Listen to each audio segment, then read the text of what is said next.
Hai, selamat datang ke latihan integriti secara online untuk modul polisi-polisi berkaitan integriti di IWK.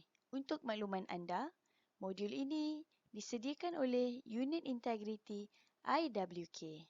Dalam modul ini, saya akan berkongsi dengan anda tentang pematuhan integriti di IWK, sedikit pengenalan tentang unit integriti di IWK, dan apa yang paling penting adalah untuk anda faham polisi-polisi berkaitan integriti yang ada di IWK, seperti tata laku bagi kaki tangan, percanggahan kepentingan, polisi tiada hadiah, dan polisi dan proses pemberian maklumat.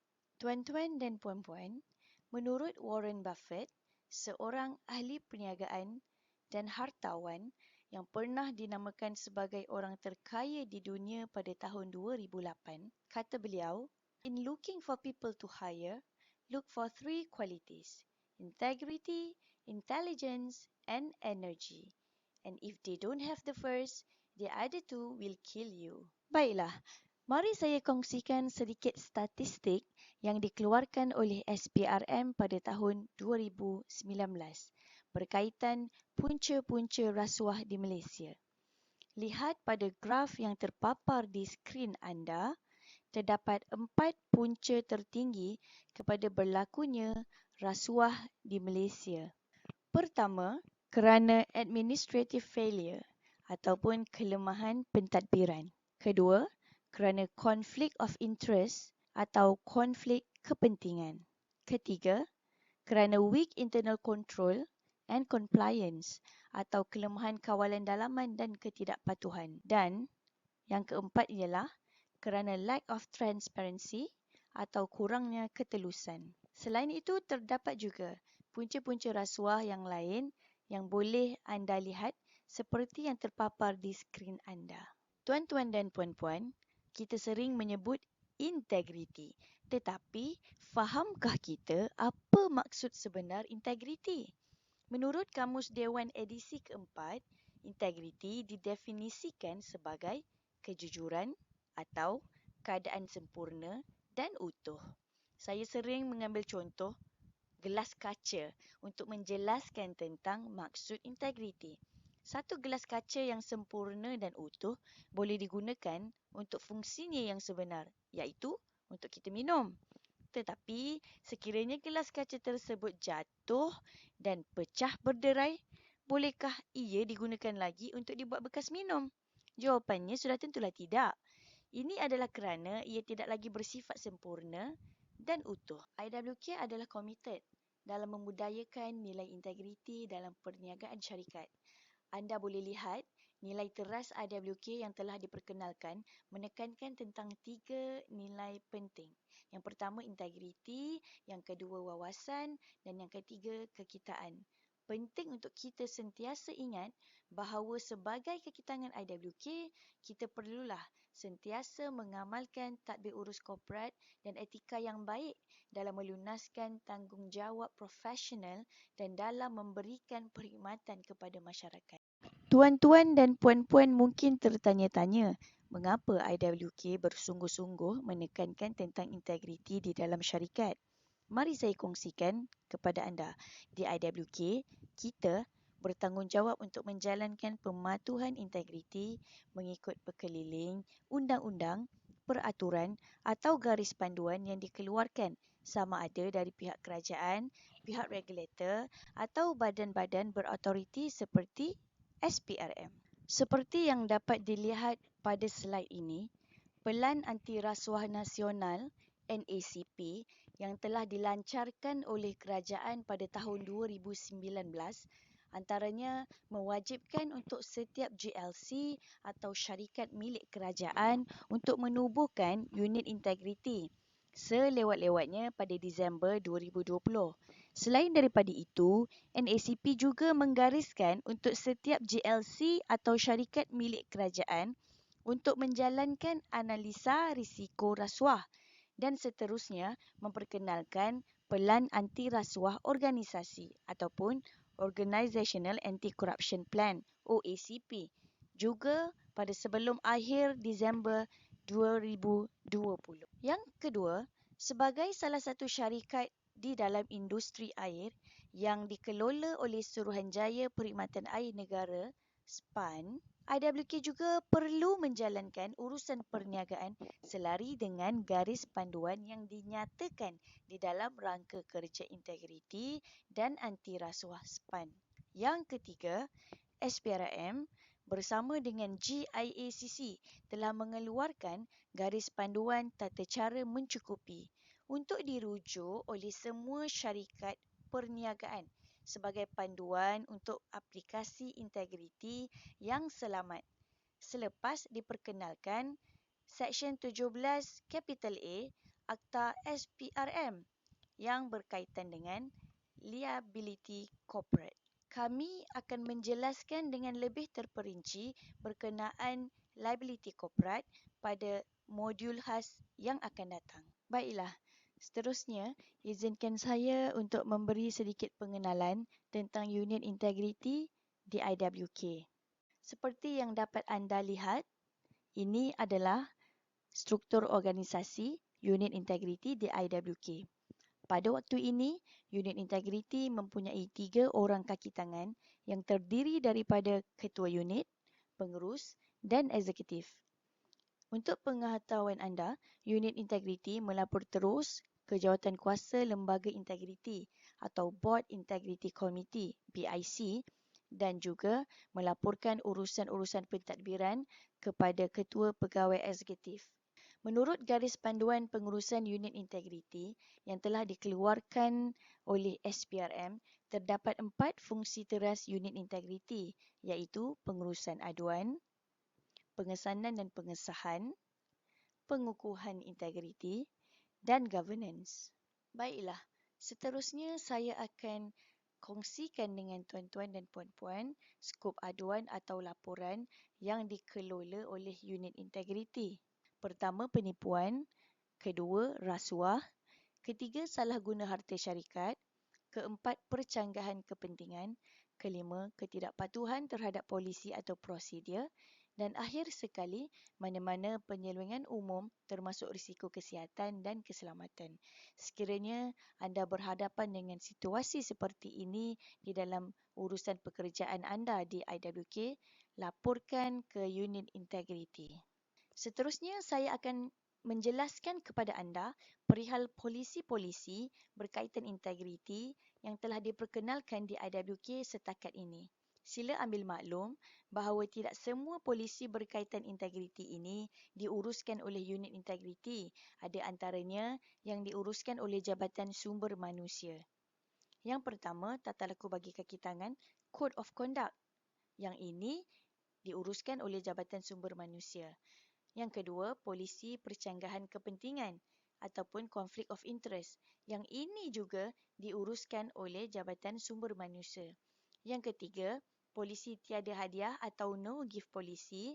Polisi yang ini diuruskan oleh unit integriti. Dan yang keempat, polisi pemberian maklumat atau whistleblowing polisi. Yang ini juga diuruskan oleh unit integriti. Untuk makluman anda juga, IWK akan memperkenalkan satu lagi polisi baru yang berkaitan dengan integriti iaitu tata laku bagi pembekal atau vendor Code of Conduct. Kami akan memaklumkan kepada semua warga IWK sekiranya polisi ini telah siap untuk diperkenalkan. Tata laku bagi kaki tangan Code of Conduct for Employees. Untuk makluman, terdapat 11 prinsip tata laku yang telah disenaraikan di dalam Code of Conduct for Employees atau tata laku bagi kaki tangan. Antaranya, urusan am, peribadi dan perniagaan, persekitaran yang selamat, bersikap kasar, ganas dan ingkar, harta dan sumber syarikat, percanggahan kepentingan, pecah amanah dan keyakinan, penyalahgunaan kuasa atau jawatan, gangguan seksual, maklumat sulit, pakaian dan penampilan di tempat kerja dan kesempitan wang yang serius. Adalah menjadi tanggungjawab untuk semua kaki tangan untuk membaca tata laku bagi kaki tangan ini dan memahaminya. Secara ringkasnya, menurut tata laku bagi kaki tangan IWK, berikut adalah tanggungjawab anda sebagai kaki tangan. Yang pertama, melapor apa-apa aktiviti yang dilakukan oleh kaki tangan lain atau pihak luar yang boleh menjejaskan syarikat kepada pihak pengurusan. Yang kedua, mengelakkan dan mendedahkan sebarang percanggahan kepentingan atau mengelakkan dari berkelakuan dalam cara yang boleh menyebabkan hal peribadi anda bercanggah dengan kepentingan perniagaan syarikat. Yang ketiga, membuat pertimbangan yang sewajarnya sekiranya anda atau ahli keluarga anda ditawarkan sebarang sumbangan yang berbentuk wang tunai, hadiah, faedah istimewa dan hiburan. Yang keempat, tidak menyalahgunakan barang atau wang milik syarikat. Yang kelima, tidak menuntut, meminta atau menerima apa-apa sogokan atau rasuah semasa menjalankan tugas. Seterusnya, tidak menyalahgunakan kuasa dan jawatan atau membenarkan apa-apa hal peribadi mempengaruhi keputusan yang dibuat. Berikutnya, memastikan tempat kerja bebas daripada gangguan seksual dan tidak mendedahkan apa-apa maklumat rahsia dan sulit. Percanggahan kepentingan atau conflict of interest. Selari dengan kod tata laku kaki tangan IWK, semua kaki tangan adalah dikehendaki untuk mengelakkan diri daripada sebarang persepsi tentang ketidakpatuhan dan sebarang amalan atau tingkah laku yang boleh mempengaruhi pertimbangan kaki tangan di dalam proses membuat keputusan atau meletakkan kaki tangan dalam kedudukan percanggahan kepentingan. Berkaitan dengan polisi percanggahan kepentingan, anda adalah bertanggungjawab untuk mendedahkan atau mengisytiharkan sebarang percanggahan yang mungkin timbul. Anda tidak boleh berkelakuan dalam cara yang mungkin menyebabkan hal peribadi anda bercanggah dengan tugas. Anda perlu memastikan aktiviti yang berkaitan dengan pertubuhan atau parti politik dilakukan di luar pejabat dan di luar waktu pejabat. Dan anda perlu memastikan bahawa anda tidak bersaing dengan kepentingan perniagaan syarikat. Mari saya kongsikan dengan anda contoh percanggahan kepentingan yang biasa berlaku di mana-mana organisasi. Yang pertama, menggunakan kedudukan rasmi untuk memberikan kontrak, termasuklah kontrak pekerjaan. Contohnya, mendapatkan pekerjaan untuk anaknya di syarikat pembekal atau menganugerahkan kontrak perundingan kepada ahli keluarga sendiri. Yang kedua, menerima hadiah atau manfaat. Contohnya, seorang jawatankuasa penilai tender menerima hadiah daripada pembekal yang menyertai sebuah tender. Atau seorang pegawai perolehan menerima hadiah daripada pembekal utama yang terlibat di dalam tender. Yang ketiga, salah guna harta atau sumber syarikat untuk kepentingan peribadi. Contohnya, menggunakan kenderaan syarikat untuk kepentingan sendiri atau mengarahkan kaki tangan bawahan untuk melakukan urusan peribadi di dalam waktu pejabat. Yang keempat, menggunakan pengaruh untuk memberi kelebihan kepada pihak atau syarikat tertentu.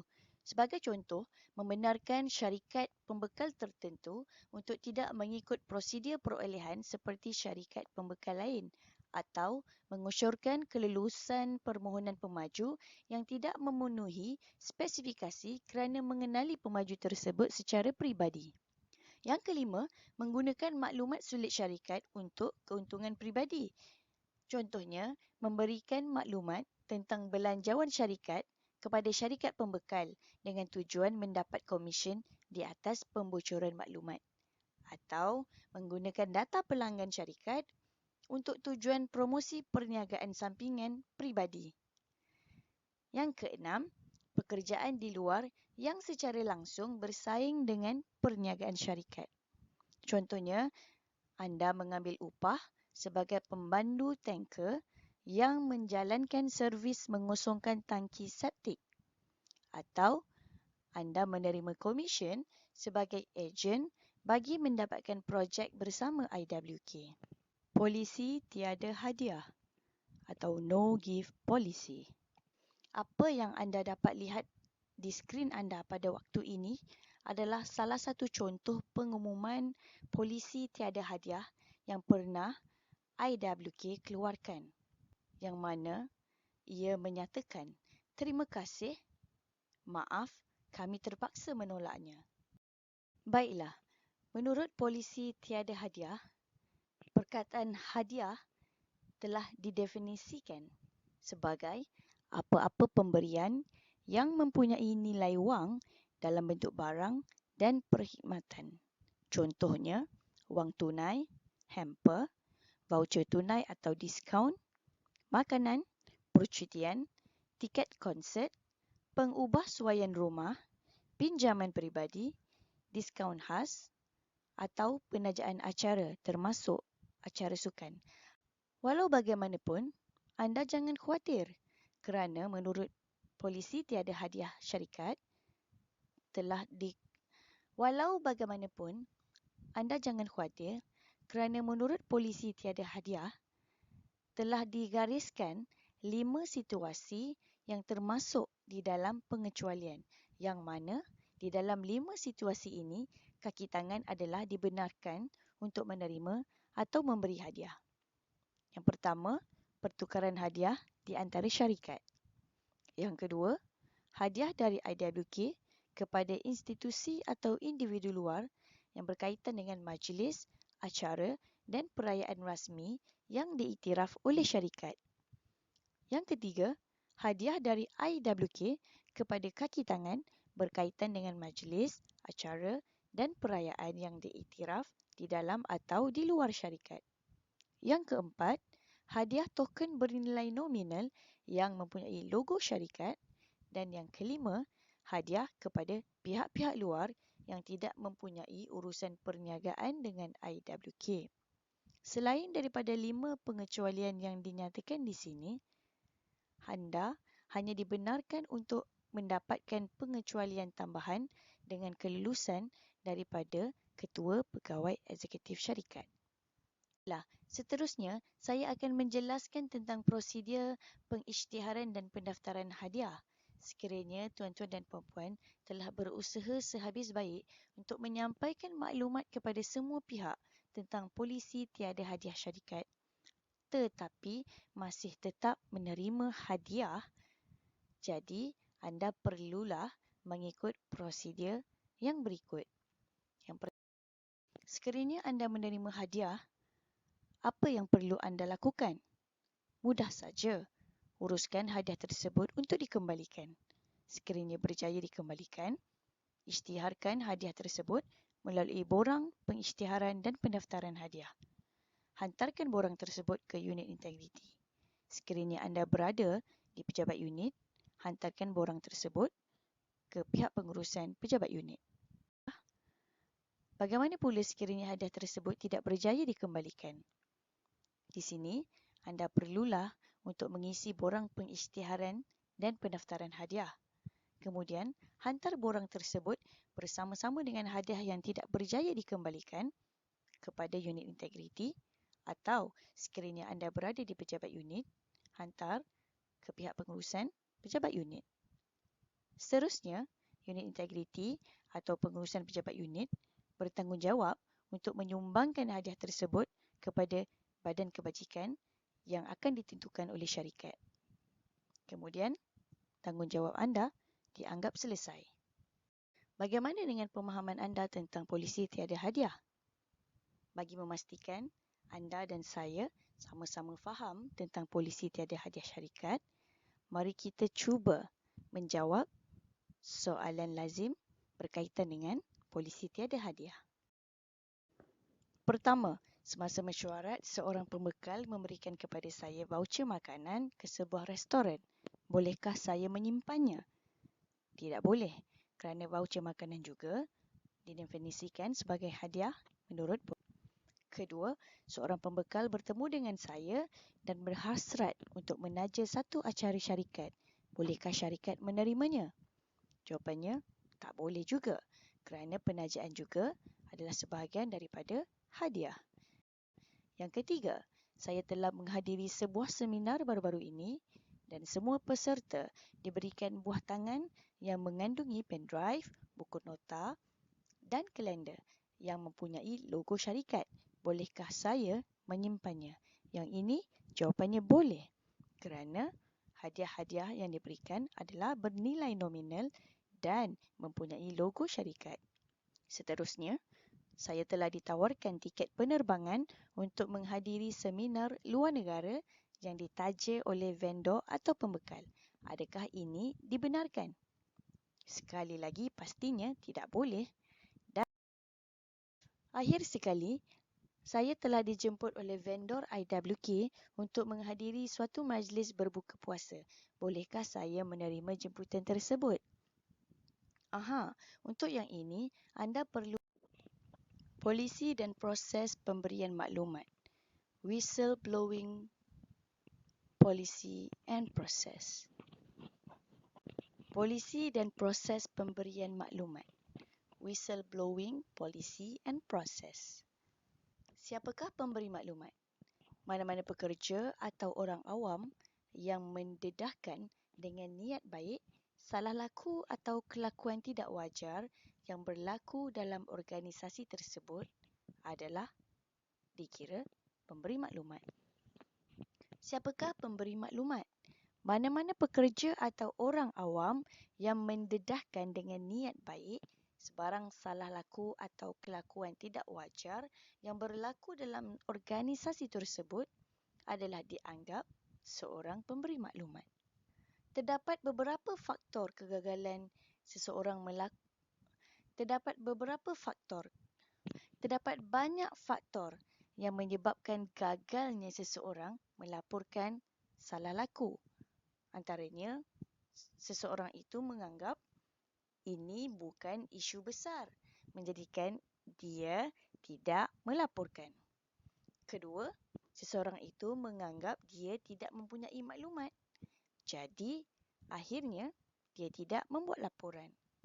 Atau, seseorang itu menganggap ini adalah cara syarikat ini beroperasi atau ini cara kami bekerja. Akhirnya, seseorang itu juga tidak melaporkan.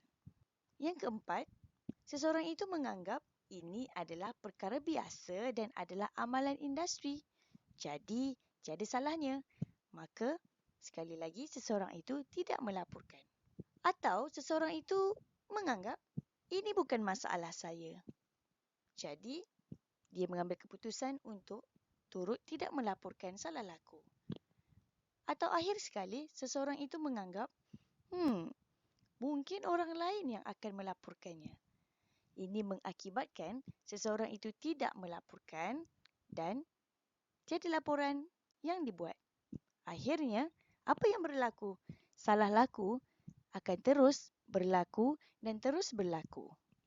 Baiklah, ini adalah saluran pendedahan maklumat yang anda boleh gunakan untuk Baiklah, ini adalah pendedahan maklumat. Baiklah, apa yang anda dapat lihat di skrin anda pada waktu ini adalah saluran pendedahan maklumat IWK. Lihat, anda mempunyai pelbagai pilihan, sama ada menggunakan telefon atau menggunakan email atau menghantar borang pemberi maklumat melalui website atau mobile app, atau anda boleh mengisi borang secara manual dan hantar kepada ketua unit integriti, atau anda juga boleh hadir dan bertemu unit integriti di Ibu Pejabat. Baiklah, sedikit panduan untuk anda sekiranya anda ingin mendedahkan sebarang maklumat berkaitan salah laku. Ini adalah perkara-perkara penting yang perlu diambil perhatian.